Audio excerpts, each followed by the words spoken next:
titre de mon message ce matin. C'est l'autorité dans le nom. Et je voulais que tu sois détendu parce que quand on parle d'autorité, il y a tellement de choses. J'ai tellement de choses à dire, frère. Je ne sais pas si tu as reçu tout mon message. Amen. Amen. Regarde, frère, tout ce que j'ai à dire. On a le temps. Non, il y a les remises de diplôme tout à l'heure. On a la réunion des leaders, on a tellement de choses à faire. Vous savez, j'aime trop quand les invités me regardent avec un sourire. Ça me fait trop plaisir. Ça me fait trop plaisir quand les gens me voient pour la première fois et ils me sourient. Je me dis, waouh, c'est incroyable. Ça veut dire qu'ils ressentent le Dieu qui est en moi. Mais quand il y a des gens qui viennent pour la première fois, je ne sais pas pourquoi ils ont l'air énervés, constipés, comprimés. Je me dis, mon Dieu, ils pensent qu'ils sont arrivés à quel endroit? Nous ne sommes pas une église comme les autres. Nous sommes un lieu où Dieu est en train de se mouvoir librement. Amen. Mon frère, est-ce que tu peux lire, s'il te plaît, Acte 1, verset 7? Acte 1, verset 7. Très bien. Il leur répondit, ce n'est pas à vous de connaître les temps ou les moments que le Père a fixés de sa propre autorité. Ouais.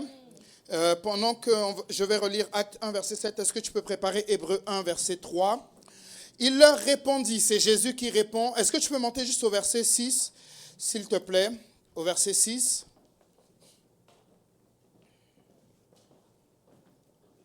Qui fait les paroles aujourd'hui? Verset 6, très bien. Suivez-moi très bien, parce que comme il y a des gens qui ne sont pas encore dedans, si vous êtes trop lent, ça ne sera pas bon. Alors les apôtres réunis lui demandèrent, Seigneur, est-ce en ces temps que tu rétabliras le royaume d'Israël? Verset 7. Jésus leur répondit, ce n'est pas à vous de connaître les temps ou les moments que le Père a fixés de sa propre autorité. Tous les temps que Dieu a fixés et dans lesquels nous sommes sont fixés par l'autorité de Dieu. D'ailleurs, la Bible nous dit que Dieu est le maître des temps et des circonstances. Qui a déjà lu ce passage? Que Dieu est le maître des temps et des circonstances. Si Dieu est le maître des temps et des circonstances, c'est que Dieu maîtrise toutes les saisons dans lesquelles ou par lesquelles nous passons. Ouais, Dieu sait que ce n'est pas facile au Canada, mais il est le maître des temps et des circonstances. Merci Saint-Esprit. Parce que ce matin, nous allons être bénis. Ouais, je te dis la vérité, nous allons être puissamment bénis.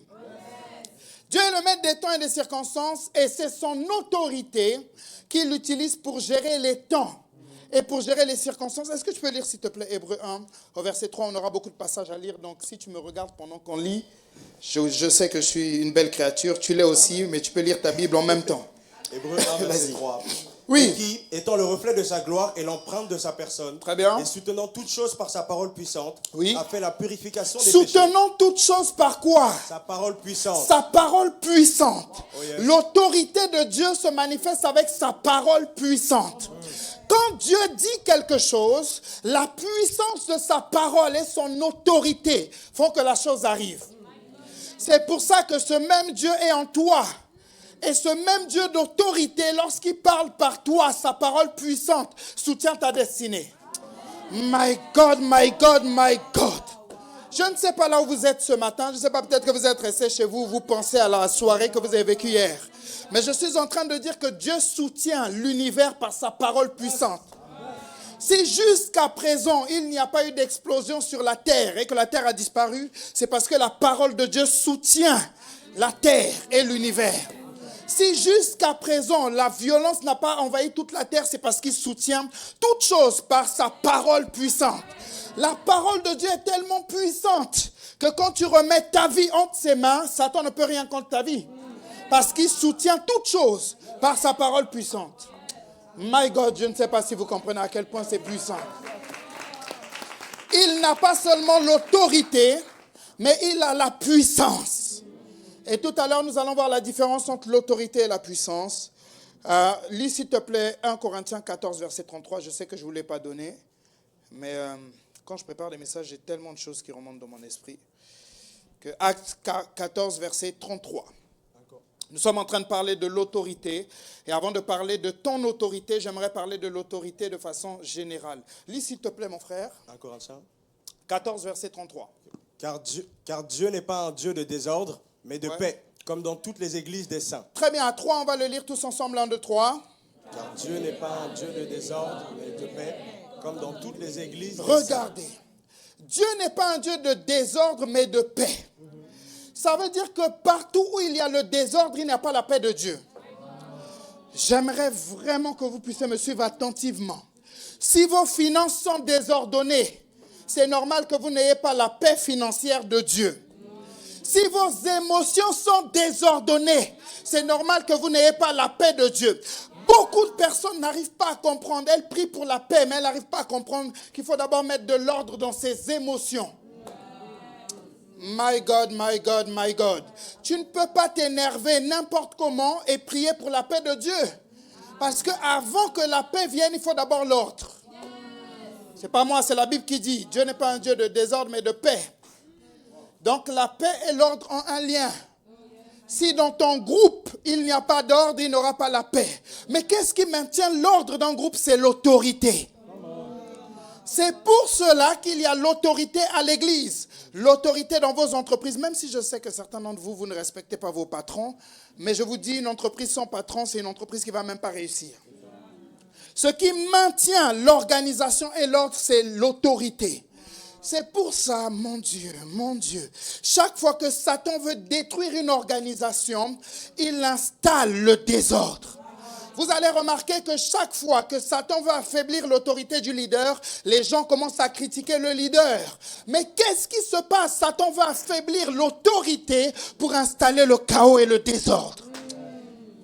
Mon Dieu, je ne sais pas si vous arrivez à me suivre. Dis à ton voisin de droite, est-ce que tu le suis attentivement? Regardez, c'est pour ça que j'ai un réel problème contre les calomniateurs de l'église. Moi, j'ai un réel problème contre les gens qui connaissent la vie de tout le monde à l'église. J'ai un réel problème. Et j'aimerais dire à toute personne que tu es déjà identifié. Toi qui connais la vie de tout le monde, tu es déjà identifié. Et je déteste ça. Pourquoi je déteste quand les gens connaissent la vie de tout le monde? Parce que la vie, elle est quand même privée. De un, et souvent les gens qui s'intéressent à la vie de tout le monde cachent leur propre vie. Souvent c'est bizarre, hein? Les calomniateurs là, ils s'intéressent à la vie de tout le monde, mais leur propre vie est cachée. Dans ce cas, si tu t'intéresses à la vie de tout le monde, dévoile ta vie. Révèle-nous le jour où tu as couché avec le gars là. Pourquoi tu... Mais c'est vrai. C'est démoniaque.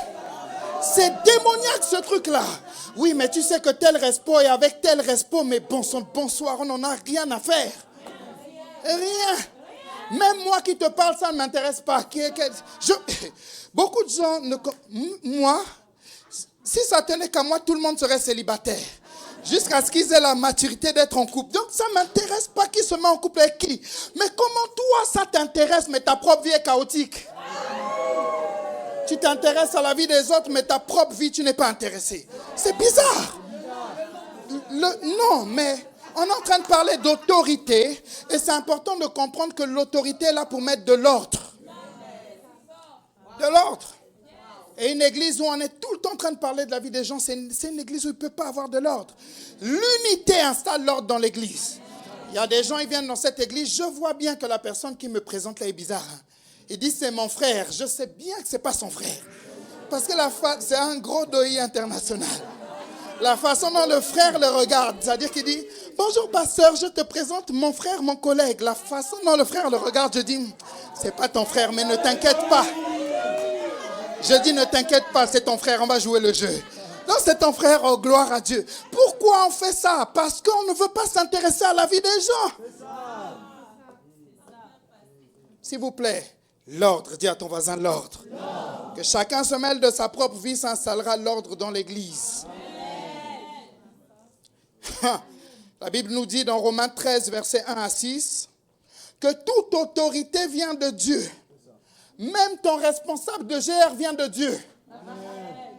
Non. Regardez, hein. Que toute personne soit soumise aux autorités supérieures, car il n'y a point d'autorité qui ne vienne de Dieu. Il ne dit pas dans ce passage qu'on se soumet à une autorité compétente. Regarde, si je veux que j'avance, dis avance. Je vais te prouver, je vais te donner un seul indice qui va te montrer si tu es rebelle à l'autorité ou pas. Est-ce que ça dépend des qualités ou du défaut du leader? À toi de répondre. Il y a des gens, ils sont tellement focalisés sur les défauts de leur autorité, les défauts de leurs parents à la maison. Non, ma mère ne fait pas ça, mon père ne... Mais toi, au moins, tu as une mère qui est à la maison. Il y a des gens, les mères ont abandonné le foyer. Il y a des gens, le père a abandonné le foyer. Tu as au moins tes deux parents, rends grâce au moins pour ça. Oui, je sais que ton père n'est pas à la hauteur, je le sais. Il y a beaucoup de gens, quand ils arrivent à l'église, ils arrivent à appeler Pasteur Grâce maman. Mais moi, m'appeler papa, c'est très compliqué. Je sais que ce n'est pas lié à moi. Je sais que c'est lié à leur histoire. Et je n'impose personne à m'appeler papa. Personne, parce que papa, ça vient du cœur. Regardez, même le bébé, on lui apprend à dire papa, mais tant que lui-même, il n'a pas décidé. Vous n'avez jamais trouvé ça bizarre? On prend un bébé, là, on lui dit papa, il dit tata, papa, maman. Tu dis, mais il est bizarre ce bébé. Papa, c'est pas compliqué.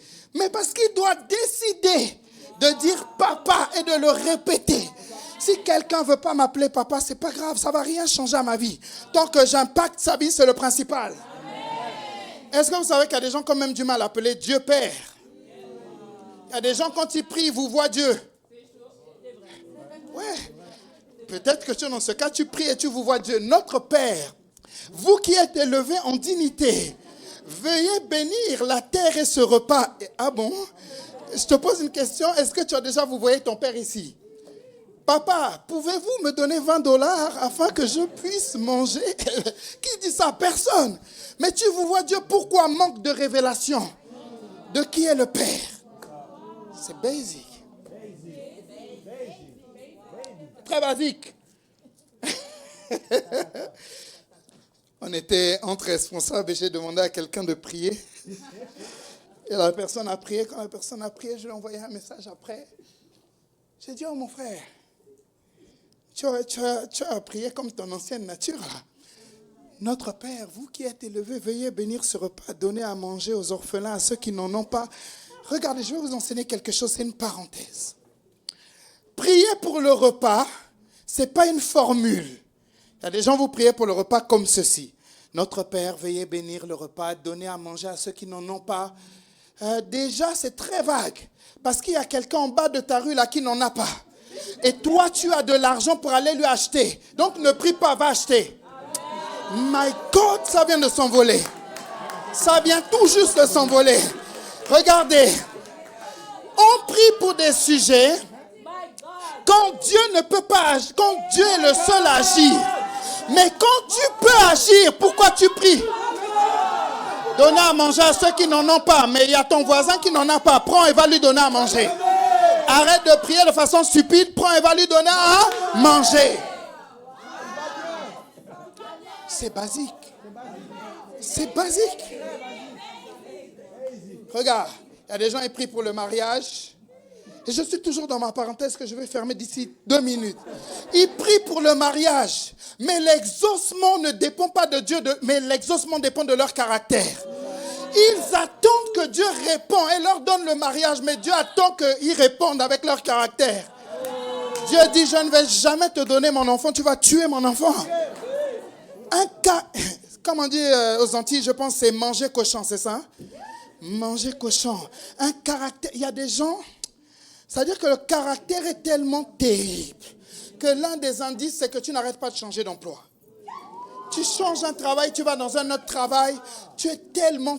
C'est-à-dire que... Et regardez, je vais vraiment pousser. J'aimerais pas vous mettre mal à l'aise, mais j'aimerais que ce matin, tout le monde puisse évoluer.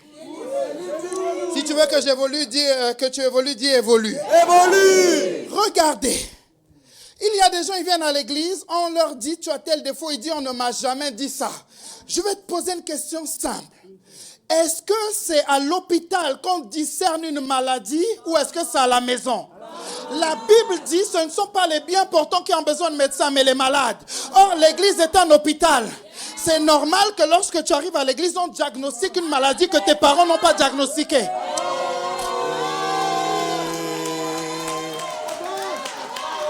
Power! Power! Power! Tu arrives à l'hôpital, le médecin Pasteur Grâce te scanne et dit, je vois que tu as une maladie qu'on appelle l'égoïsme et l'orgueil. Et dit, pour guérir ça, il te faudra te soumettre à ton autorité. Voilà ce que je te prescris comme médicament.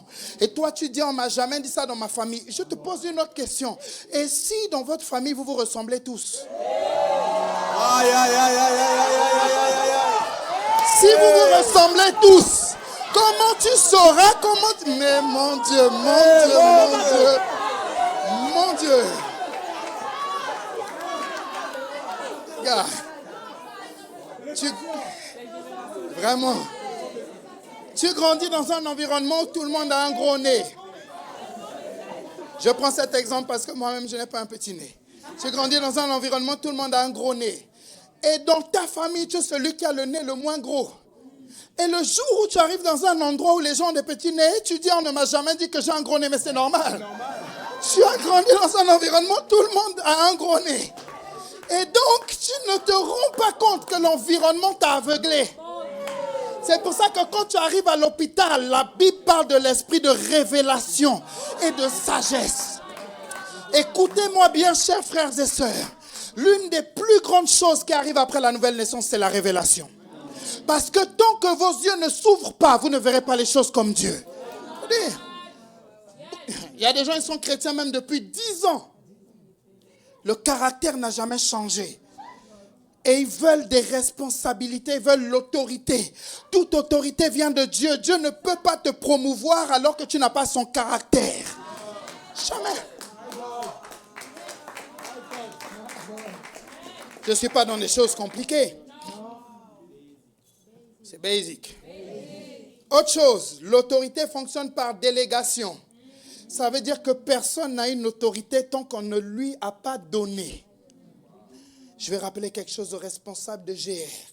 Tu es responsable parce qu'on t'a légué l'autorité. Et souvent, je suis très impressionné. Ça va être, on va traverser ces moments ensemble. Il y a des gens, ils sont dans un réseau. Ils n'ont jamais autant invité que quand ils sont devenus responsables de GR. Mais tu ne te rends pas compte. Hey, pourquoi tu fais tomber ton téléphone? Tu veux nous avouer quelque chose? T'inquiète pas, on va traverser ça ensemble. Nous sommes ensemble. Avant d'être responsable de GR, le responsable se battait, disait, invite, tu as tel objectif. C'est-à-dire que le responsable a épuisé toute sa connaissance. Il dit, mais l'enfant là n'invite jamais. Mais dès le moment où on lui a donné un GR, on a découvert un potentiel insoupçonné. 27 personnes au GR, 30 personnes, 15 personnes. Mais où étaient toutes ces personnes? Elles étaient où? Le problème, c'est quoi? C'est que chacun ne sert que quand ce sont ses intérêts. Chacun ne sert que quand ce sont ses intérêts. Tu es très impliqué parce qu'il y a ton intérêt. Mais on reconnaît ton niveau de soumission lorsqu'il n'y a pas ton intérêt. Car Dieu a tant aimé le monde qu'il a donné son Fils unique afin que quiconque croit en lui ne périsse point mais ait la vie éternelle. Qui avait plus besoin du sacrifice de Jésus? Dieu ou l'homme? Mais pourquoi Dieu va descendre alors que l'homme avait plus besoin? Parce que Dieu pense à l'intérêt des autres avant son intérêt. Oh my God, c'est tellement puissant. Le problème de notre société, c'est que tout le monde est égoïste. Déjà, on regarde des réels de 30 secondes. Dès que ça va au-delà de 30 secondes, on ne veut plus regarder. On soutient que nos amis. Tu ne t'abonnes qu'au compte de tes amis. T'abonnes à personne. La société nous rend de plus en plus égoïstes. Ne vous trompez pas. Plus les années vont passer, plus les gens seront méchants. C'est pas moi, c'est la Bible qui le dit. Et plus les gens seront égoïstes. 2 ans que tu es à l'église, tu ne veux pas servir. Parce que tu penses à ta zone de confort, mais tu ne penses pas à la maison de Dieu. Tu ne penses pas à la maison de Dieu. Tu ne penses pas que la maison de Dieu a besoin de tes dons et tes talents. Égoïsme. On te demande une chose simple, fais le discipulat. Mais là, ce n'est même pas de l'égoïsme, c'est de l'inconscience. Le discipulat va investir dans ta propre destinée. Tu dis, je n'ai pas le temps. Mais par contre, tu as le temps d'aller au cinéma. Inversion des priorités. Regardez, je vais vous dire quelque chose. Je lis plus que je ne m'amuse. Je lis plus que je ne m'amuse parce que je sais que le temps est court sur la terre. Je vais vivre 90 ans et après je vais quitter la terre. Donc, comme je vais vivre 90 ans, je dois investir dans ma destinée au maximum. Je n'ai pas de temps à perdre. Le cinéma, ça peut attendre. Mais investir dans ma destinée pour devenir l'homme que Dieu veut que je sois, ça ne peut pas attendre.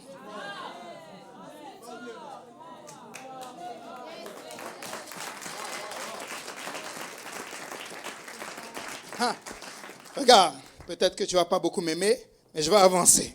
Avance. Depuis qu'on t'invite à l'église, ça fait des mois qu'on t'invite, c'est la première fois que tu viens, mais tu n'es pas venu pourquoi? Raison très simple, ta zone de confort. Tu étais tellement bien dans ta zone de confort que tu n'as pas voulu venir.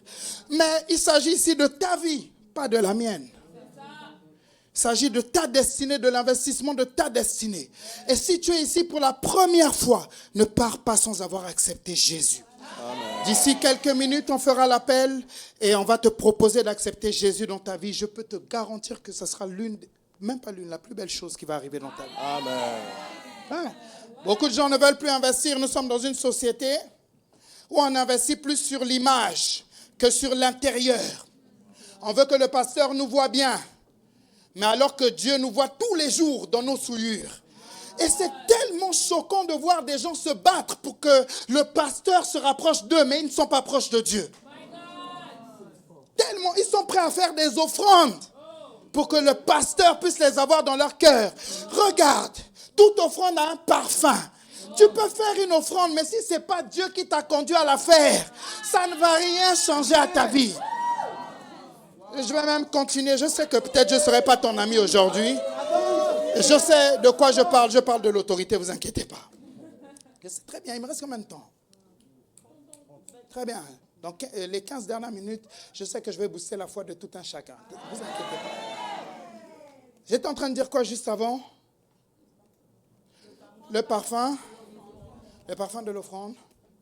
Regardez, il y a des personnes qui sont même venues chez nous et volontairement, quand elles venaient chez nous, je restais dans ma chambre.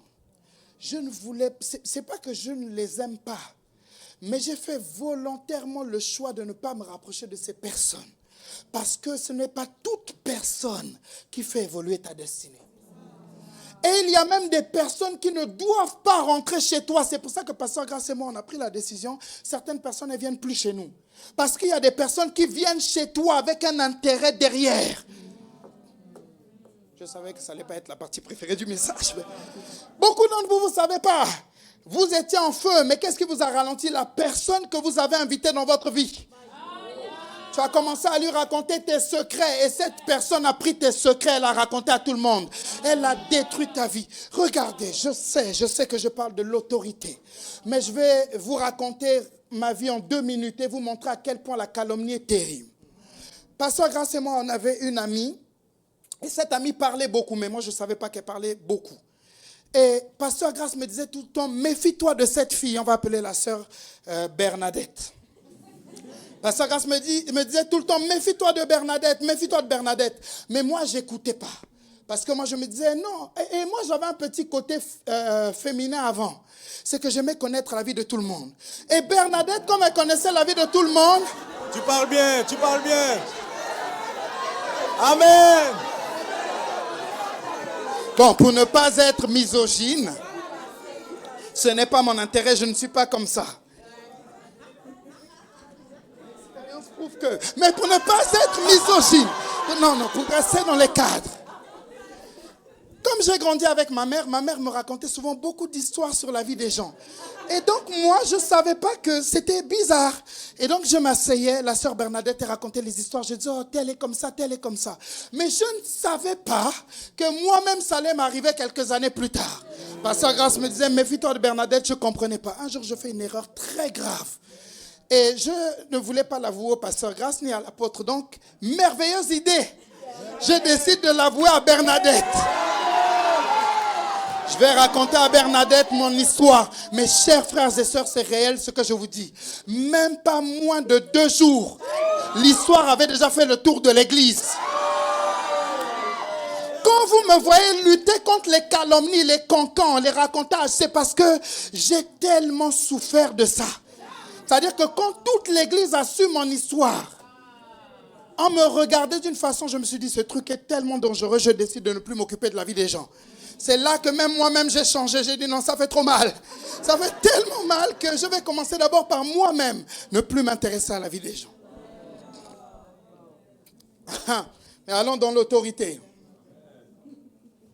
Le nom de Jésus, c'est une autorité déléguée. Philippiens 2, verset 9 nous dit que le Père lui a donné le nom.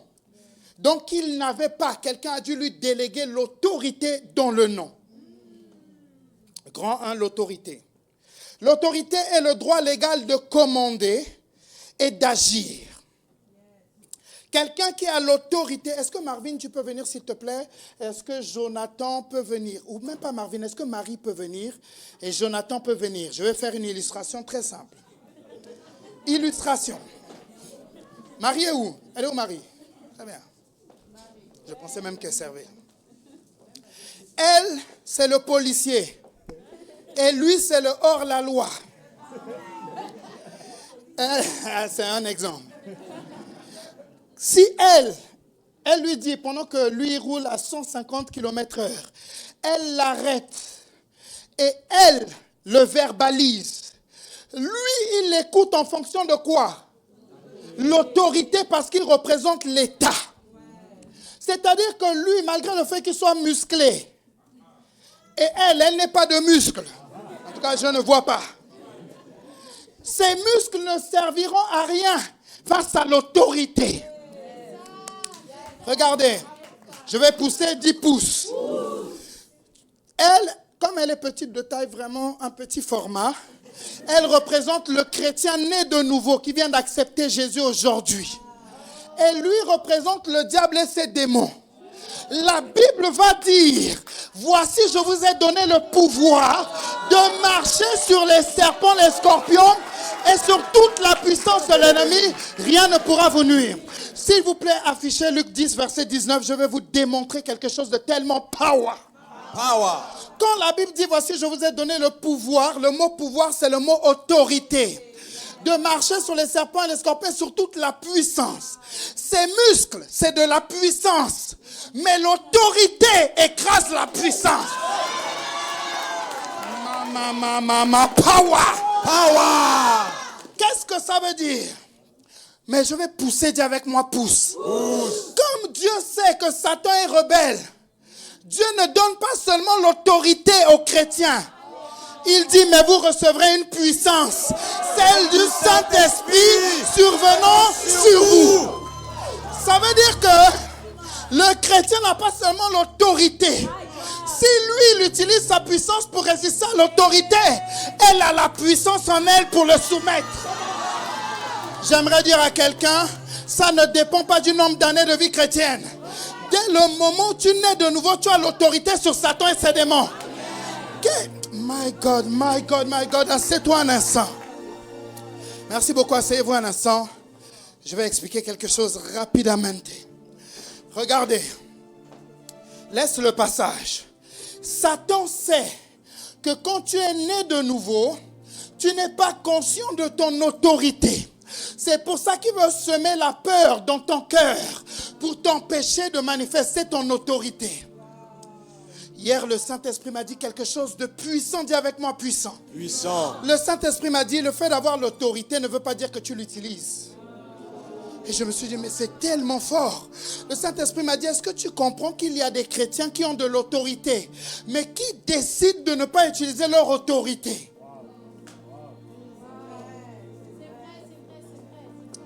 Maman. Regardez, attends d'abord s'il te plaît pour la musique. Même Jésus sur la terre avait de l'autorité. Et l'autorité de Jésus, s'il te plaît, prépare Marc 1. L'autorité de Jésus n'a pas commencé lorsqu'il a été élevé par le Père après sa résurrection. Mais l'autorité de Jésus était déjà sur la terre. Marc 1, s'il te plaît. Marc 1, verset 1. Fais comme ceci si tu suis. Très bien. Voici, j'envoie devant toi mon messager. Verset 21, pardon. Ils se rendirent à Capernaum. Oui. Et le jour du sabbat, Jésus entra d'abord dans la synagogue et il enseigna. Oui. Ils étaient frappés de sa doctrine, car il enseignait comme ayant autorité et non pas comme des scribes. Il se trouva dans leur synagogue. Regardez, Regardez, reviens s'il te plaît. Jésus prêchait et enseignait avec autorité. Non pas comme les scribes. Saint-Esprit, aide-moi à simplifier ça. Nous sommes dans une époque où il y avait des gens qui enseignaient la parole. Mais c'était la première fois depuis 400 ans qu'ils revoyaient quelqu'un enseigner avec l'autorité. Continue s'il te plaît, verset 23. Et je vais vous démontrer ce qu'enseigner avec autorité veut dire. Il se trouva dans leur synagogue un homme qui avait un esprit impur et qui s'écria « Qu'y a-t-il entre nous et toi, Jésus de Nazareth? Tu es venu pour nous perdre? Je sais qui tu es, le Saint de Dieu. » Regardez, je vous pose une question. Est-ce que Jésus s'est adressé aux démons? Mais qu'est-ce qui a fait que le démon se manifeste? L'autorité de Jésus. Je vais t'expliquer quelque chose. Si tu veux que j'explique, dis explique. Chaque fois que Satan se manifeste alors que tu ne lui as rien demandé, c'est parce qu'il a peur de ton autorité. Il veut te faire croire qu'il te devance pour te menacer, mais il te devance parce qu'il a peur. Il y a quelque chose qu'il a analysé dans le prophétique, dans le spirituel, qui lui a montré que sa défaite arrivait. Mon Dieu, mon Dieu, mon Dieu, mon Dieu, mon Dieu, mon Dieu, mon Dieu, mon Dieu, mon Dieu. Regardez, si tu veux que j'explique, dis explique. Frère, l'escalier, là, il faudra réparer ça. C'est très léger. Parce qu'il ne faut pas que je dise explique. Et là, quand tu te lèves, tu regardes le peuple de Dieu. Nous allons adorer. Regardez. My God, my God, my God. Jésus avait tellement l'autorité qu'il prêche, le démon se manifeste. Et nous pensons que les démons se manifestent lorsqu'ils nous attaquent, alors que nous ne comprenons pas que la volonté de Dieu est que nous puissions attaquer. Dans les armes du chrétien, la Bible parle des armes offensives et défensives. Dieu n'a pas donné qu'aux chrétiens la capacité de se défendre. Il a donné aux chrétiens la capacité d'attaquer. Je vais avancer. Si tu veux que j'avance, dis avance. Avance. Va dans Matthieu 28, s'il te plaît, verset 18. Tu es béni par la parole? Ok, si tu n'as pas levé la main, que Dieu te bénisse quand même. Regardez, lis s'il te plaît, mon frère. Jésus, s'étant approché, leur parla ainsi. Tout pouvoir m'a été donné. Toute autorité. Yes. Toute autorité m'a été donnée dans le ciel et sur la terre. Continue. Allez, faites de toutes les nations des disciples. Mais c'est un verset d'évangélisation. Yes. Pourquoi avant l'évangélisation, il parle de l'autorité? Les gens ne comprennent pas que l'évangélisation, c'est une attaque. Et ce n'est pas de la défense. Chaque fois que tu vas pour prêcher l'évangile et gagner des âmes, tu attaques l'enfer. My God, my God, my God, my God. Et donc, comme Dieu sait que tu vas attaquer l'enfer, il dit, tout pouvoir, toute autorité m'a été donnée. Mais pourquoi il le dit? C'est parce qu'il te l'a donné aussi. Quand tu vas gagner des âmes, sois fier d'appartenir à Jésus. Toute l'autorité de Jésus, pas la moitié de l'autorité. Toute l'autorité habite en toi. Ouais. Regarde, assieds-toi un instant. J'ai tellement de choses à dire. Tellement. Mais je sais qu'il ne me reste pas beaucoup de temps. Regardez. Oh my God, j'ai tellement de choses à dire, mais je saute. La puissance,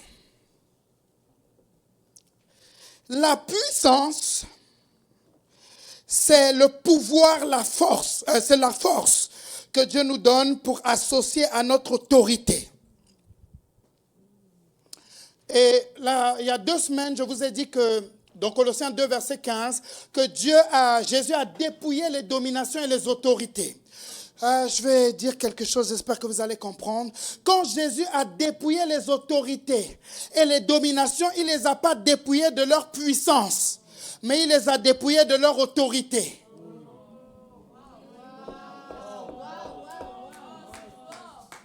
J'ai été flashé à 160 km/h. Je pense que vous n'arrivez plus à me suivre. J'ai été flashé, je vais trop vite. Tu arrives à me suivre? Yes. Regarde, affiche s'il te plaît Colossiens 2, verset 15. Je suis en train de sauter tellement là. Colossiens 2, verset 15. Ouais. Il a dépouillé les dominations et les autorités ouais. et les a livrées publiquement en spectacle en triomphant d'elles par la croix. Il les a dépouillées pas de leur puissance. C'est pour ça que Satan continue d'agir avec sa puissance. Mais il n'a plus l'autorité. Et my God, toute puissance utilisée sans autorité est illégale. Tu peux avoir la force. C'est pour ça que tu peux avoir la force. Si tu vas taper quelqu'un dans la rue, tu es dans l'illégalité. Parce que la puissance sans une autorité ne sert à rien. My God, my God, my God. Bon, je vais redescendre. Dis avec moi, redescendre. Il doit me rester 15 minutes, je crois. Comment s'exerce l'autorité? Grand 3. Vous prendrez mes notes si vous voulez, parce que j'ai tellement de choses à dire. Amen. Comment s'exerce l'autorité? Par la foi. Je sens la présence de Dieu. 1 Pierre 5, versets 8 à 9. 1 Pierre 5, versets 8 à 9. 1 Pierre 5, verset 8. Soyez sobres, oui. Veillez. Oui. Votre adversaire, le diable, rôde comme un lion rugissant, cherchant qui il dévorera. Reste là, s'il te plaît. Uh-huh. Nous sommes dans un combat spirituel.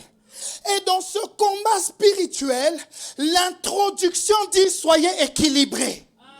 Parce que tu ne peux pas combattre Satan sans équilibre. Maman, je suis allé trop vite. Vous n'arrivez plus à comprendre? Regardez, c'est pas grave, je vais nourrir ceux qui peuvent être nourris. Les autres, vous prenez à emporter, vous regardez chez vous. Soyez sobres, veillez. Votre adversaire, le diable, rôde cherchant qui il dévorera.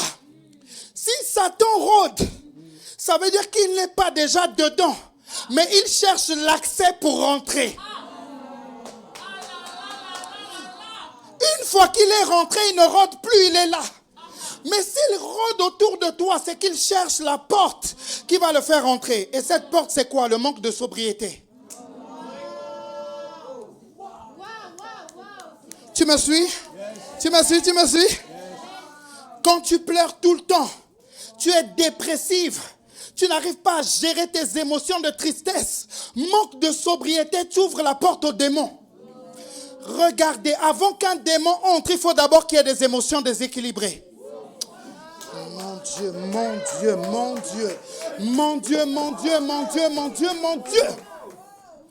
Un démon ne peut pas rentrer s'il n'y a pas de déséquilibre. C'est pour ça qu'on a vu en introduction que Dieu est un Dieu d'ordre. Mon Dieu, je ne sais pas si vous arrivez à comprendre. Tous les domaines de votre vie qui sont déséquilibrés sont des portes pour un démon. Continue s'il te plaît la lecture. Verset 9. Résistez-lui avec une ferme assurance, sachant que les mêmes souffrances sont imposées à vos frères dans le monde. Regardez. Résistez-lui avec la foi ferme. Parce qu'on ne résiste pas à Satan simplement avec la foi, mais avec la fermeté.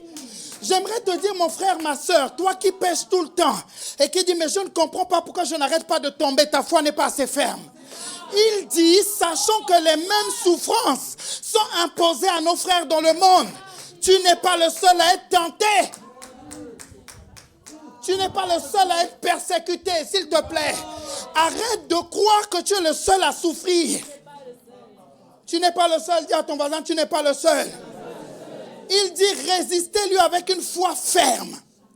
La fermeté de ta foi va déterminer la victoire ou pas.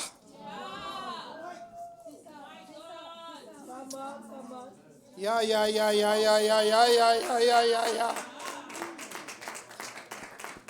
Regardez, je vais vous montrer quelque chose d'autre de tellement puissant. Va dans Luc 7, versets 1 à 10. Bouge tes pieds, s'il te plaît.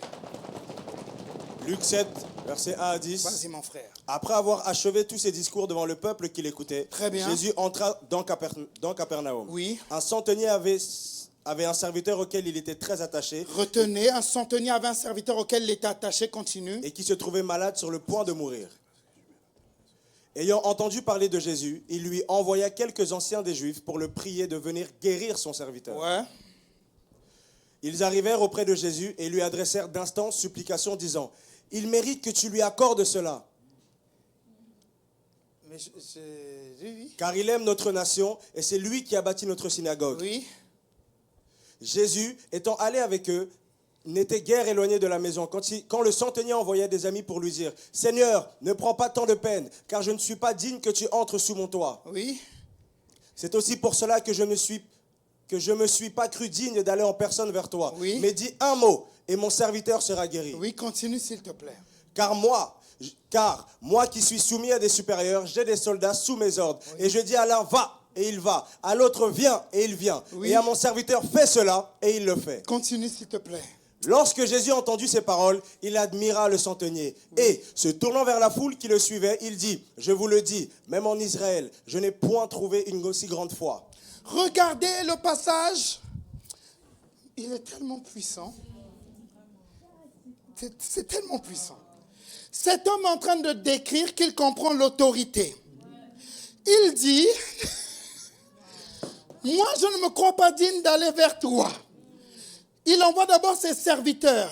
Et quand ses serviteurs arrivent, il dit, dis seulement un mot et mon serviteur sera guéri. Reviens s'il te plaît au verset 7.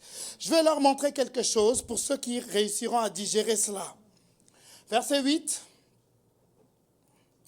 Car moi qui suis soumis à des supérieurs.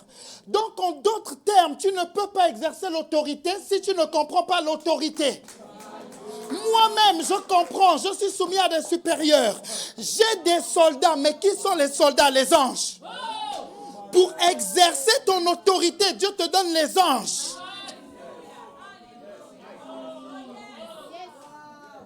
Bon, comme vous n'êtes plus avec moi, On est là, on est là. c'est parti.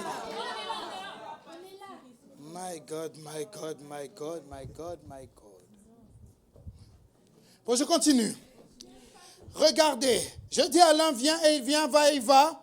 Et mon serviteur fait cela et il le fait. Continue s'il te plaît. Lorsque Jésus entendit ces paroles, il admira le centenier. Et il va louer sa foi. Mais il loue sa foi, pourquoi? Parce que l'homme comprend l'autorité. Il dit, pour que mon serviteur soit guéri, ne lui impose pas les mains. Libère tes anges et tes anges vont libérer la guérison. Mon Dieu, mon Dieu, mon Dieu, mon Dieu, mon Dieu. Beaucoup de gens ne comprennent pas que ce n'est pas l'imposition du pasteur qui est indispensable, c'est la compréhension de l'autorité. Tu sais pourquoi ta situation n'est toujours pas résolue? Parce que tu attends que le pasteur t'impose les mains. Mais lui savait que Jésus suffisait simplement qu'il parle. Les anges allaient obéir à sa parole. Et regardez, cet homme s'est connecté aussi à une loi spirituelle. Il dit à Jésus, je sais comment ça se passe avec les anges. Je sais que quand tu dis à un ange, va, il va partir. Je sais que quand tu dis à un ange, viens, il va venir. Alors, libère simplement tes anges, comme moi je le fais sur la terre. Fais-le aux cieux.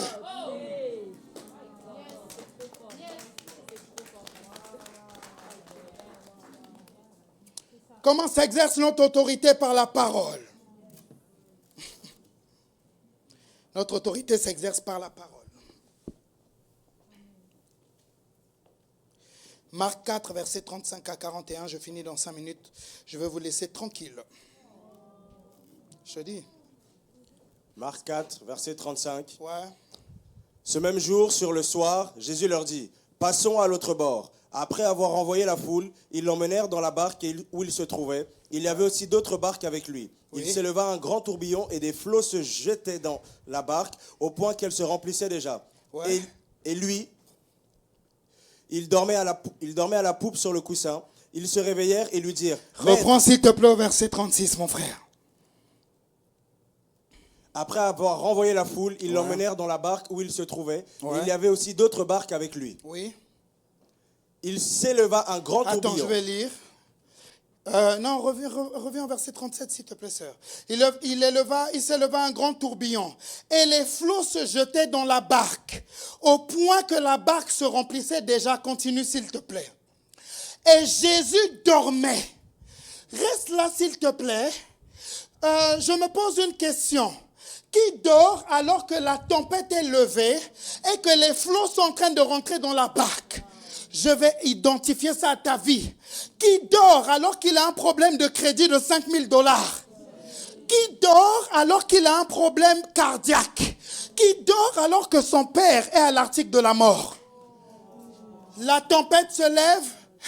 Regardez, lui dormait à la poupe sur le coussin. Et ils le réveillèrent et lui dirent, Maître, ne t'inquiètes-tu pas de ce que nous périssons? Continue s'il te plaît. S'étant réveillé, donc il dormait réellement au milieu de la tempête. Sinon il ne se serait pas réveillé. Il menaça le vent et dit à la mer, silence, tais-toi. Et le vent cessa, il y eut un grand calme. Qu'est-ce que Jésus fait? Il sait que notre autorité ne se manifeste pas seulement sur les démons. Notre autorité se manifeste aussi sur les éléments. Le chrétien a autorité sur le vent. Le chrétien a autorité sur le feu. Le chrétien a autorité sur l'eau. Mais regardez, je vais terminer par quelque chose parce qu'il faut vraiment que je termine. Ici, on voit Jésus parler à la tempête. Mais il y a un autre passage dans la Bible qui me dit que les disciples sont en plein milieu d'une tempête. Jésus ne parle pas à la tempête, il marche sur l'eau. Regarde, je vais terminer. Tu peux commencer à jouer, s'il te plaît. Est-ce que tu peux te lever, s'il te plaît?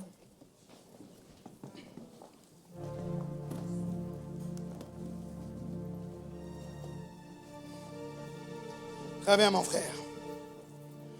Regardez.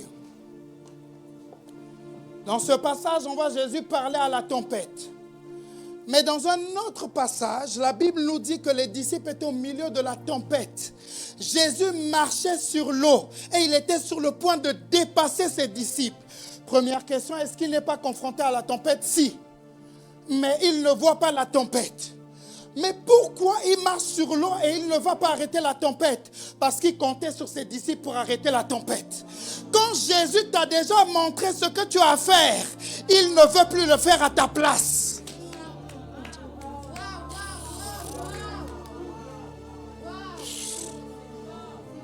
Bref, tiens la main de ton voisin, on va prier. Je vais te faire déclarer des paroles. Tiens la main de ton voisin. Est-ce que les musiciens, vous pouvez commencer à jouer? Commence à prier en langue là où tu es. Nous allons exercer notre autorité.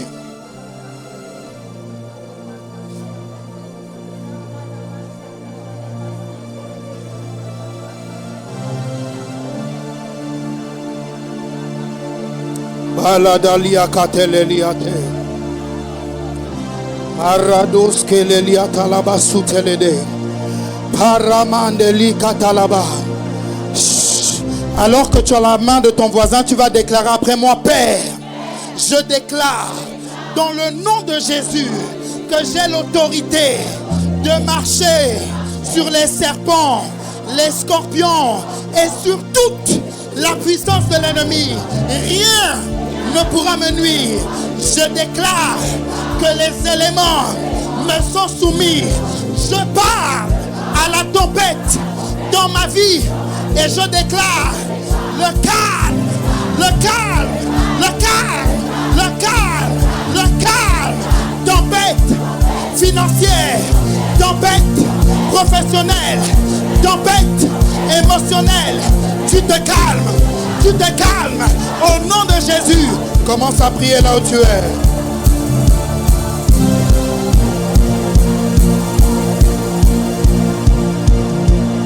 Prie là où tu es. Shaladabako seteliata la base. Mandali kateliata la basutelede. Baradeli kelele bako sanda. Malade qui satalaba. Je déclare le calme. Je sais que l'autorité est au-dessus de la puissance. C'est pourquoi j'exerce mon autorité. Au nom de Jésus, toute résistance tombe au nom de Jésus. Malebaka soutelele.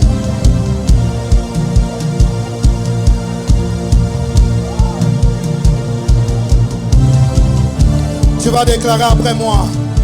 Saint-Esprit, maintenant, en ce lieu, nous sommes tous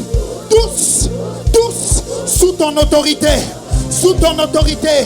C'est pourquoi nous déclarons que la montagne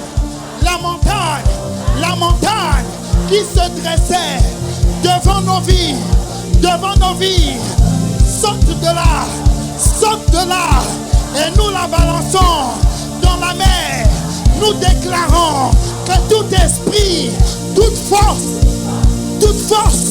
toute force spirituelle qui résiste, tombe, tombe, tombe, tombe, au nom de Jésus.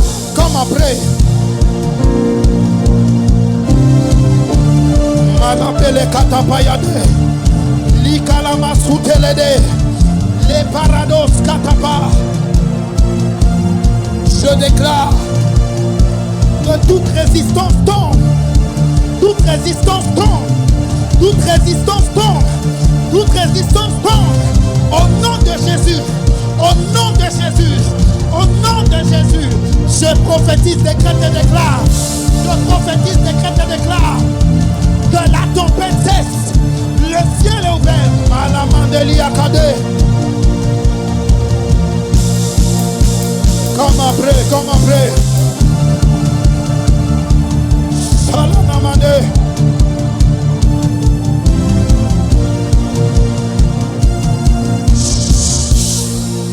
Tu vas maintenant déclarer: Satan, Satan, toi et tes démons et tes agents, vous êtes sous nos pieds, sous nos pieds, sous nos pieds. Je déclare que j'ai l'autorité d'écraser ta tête, d'écraser ta tête, d'écraser ta tête. Tu ne peux pas me nuire, tu ne peux pas me nuire, tu ne peux pas me nuire. Je suis équipé pour marcher sur les serpents, sur les scorpions et sur toute la puissance de l'ennemi. Rien ne peut me nuire, rien ne peut me nuire, rien ne peut me nuire. Je mets fin au cauchemar, je mets fin au cauchemar, je mets fin aux maris, aux femmes de nuit. Je mets fin, je mets fin, je mets fin, je mets fin au nom de Jésus. Comment prie?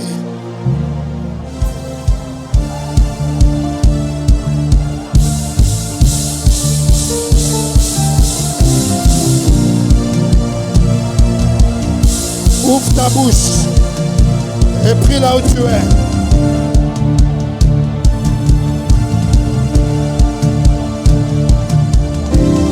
Paradeli aladabase, paradabase, ligabalade, lakakalade, lipalede, kaladoskete, likadoskapa, paladeskade, liparosata, lakade, lakade, lakade, lakade, lakade, lakade, lakade, lakade, payatalaba sutelekete, mandala dabako sataba, likele debeko sute.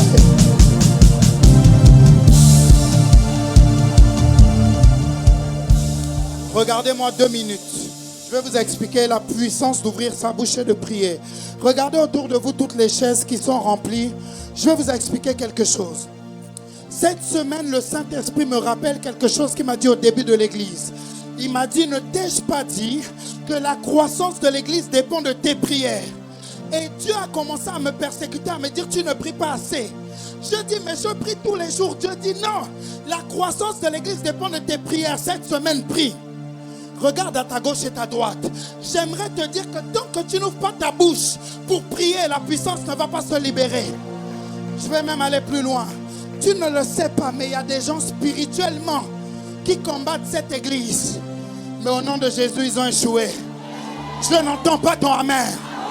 Je prophétise et déclare qu'ils ont échoué sur ta vie. Regarde, je te dis la vérité. Si je suis un serviteur de Dieu, tout ce que les sorciers de ta famille avaient voulu faire, ça s'arrête maintenant au nom de Jésus. Il n'y a aucun pouvoir de l'ennemi qui peut résister en ce lieu. Alors ouvre ta bouche, commence à prier là où tu es. Il y a de la puissance dans la prière. Maladabako setele. Il y a de la puissance dans la prière. Marapakataya. Il a katele de la parada doucete. La mande setele de li paradoskete. Manta la mande. Il est sous mes pieds. Il est sous nos pieds. Il est sous nos pieds. Il est sous nos pieds. Il est sous nos pieds. Ah! Santa Payade. Leketele balusketa. Lirade kosutele. Rakata la part. Leketele de. Il est sous mes pieds. Il est sous mes pieds. Il est sous mes pieds. Ses manigances et ses projets ne peuvent pas réussir. Saladabarade. Tu pries bien, tu pries bien. Maradeko Satapa.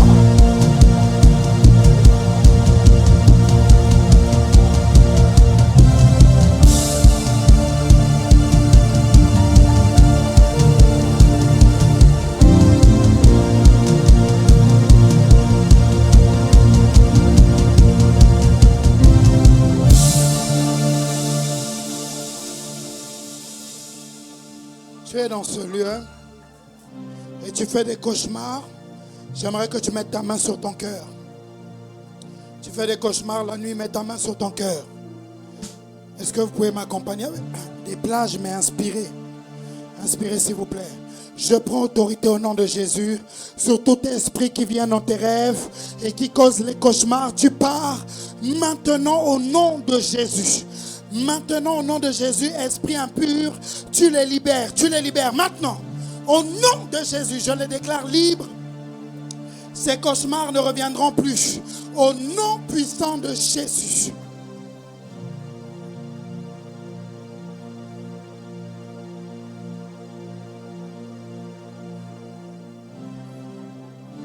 Tu peux enlever ta main de ton cœur.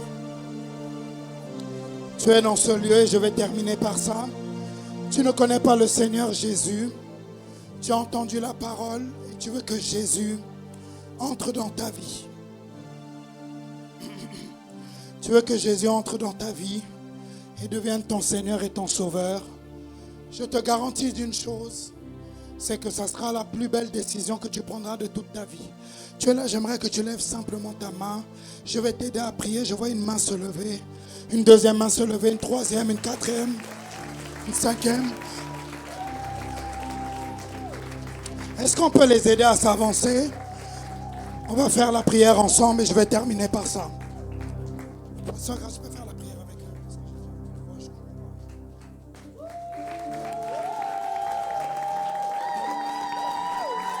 Gloire à Dieu.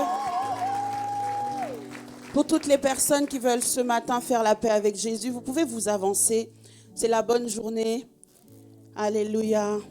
Que le Seigneur vous bénisse. S'il y a d'autres personnes encore qui veulent faire la paix avec Jésus, recevoir le Seigneur Jésus comme Maître et Seigneur et Sauveur, toutes personnes qui veulent faire un nouveau pas vers Dieu ce matin, vous êtes les bienvenus. Venez, avancez-vous, je vais vous aider ce matin. Gloire à Dieu. Soyez courageux ce matin. Que le Seigneur vous bénisse. C'est une décision tellement importante, si importante. Et à partir d'aujourd'hui, il y a beaucoup de choses qui vont changer dans vos vies. Vous savez, j'ai l'habitude de dire que Dieu ne s'explique pas, il s'expérimente. Et parfois, on essaye de mettre des mots sur quelque chose qui est difficile à expliquer. Mais l'une des meilleures décisions que vous pouvez prendre dans votre vie, c'est de recevoir Jésus et de faire la paix avec Dieu. Parce qu'à partir du moment où vous le faites, le Saint-Esprit vient habiter en vous. Et là, vous commencez à expérimenter Dieu. Vous commencez à vivre une vie nouvelle. Et la Bible nous dit que si quelqu'un est en Christ, il est une nouvelle créature. Les choses anciennes sont passées. Voici, toutes choses sont faites nouvelles. Et à partir d'aujourd'hui et de cette prière que vous allez faire courageusement, tout ce qui était dans votre passé, même le péché, sera dans votre passé.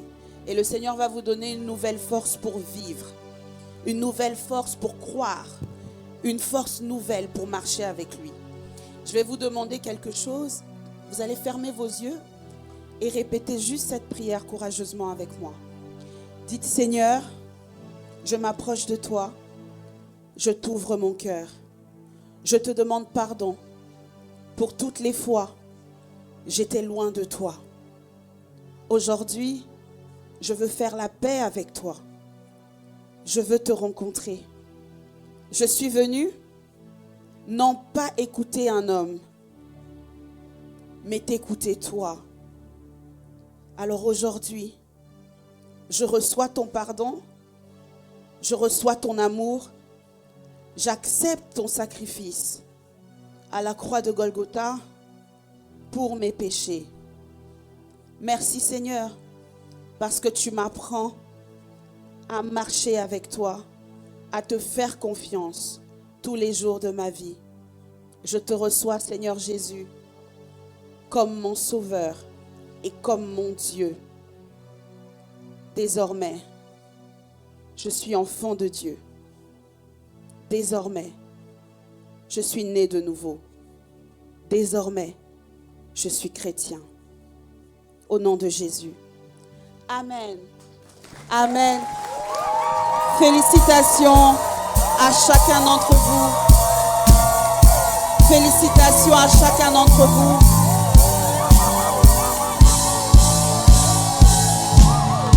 Gloire à Dieu.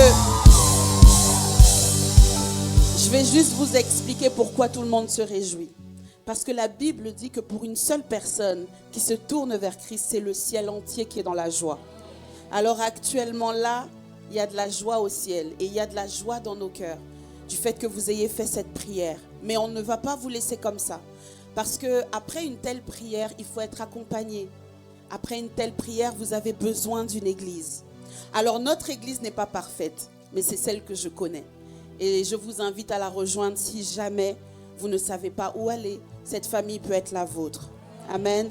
Je vais donc vous demander de juste vous diriger de ce côté. Il y a quelqu'un qui vous attend là-bas. Merci, que le Seigneur vous bénisse. Est-ce qu'on peut encore les encourager? Est-ce qu'on peut encore les encourager?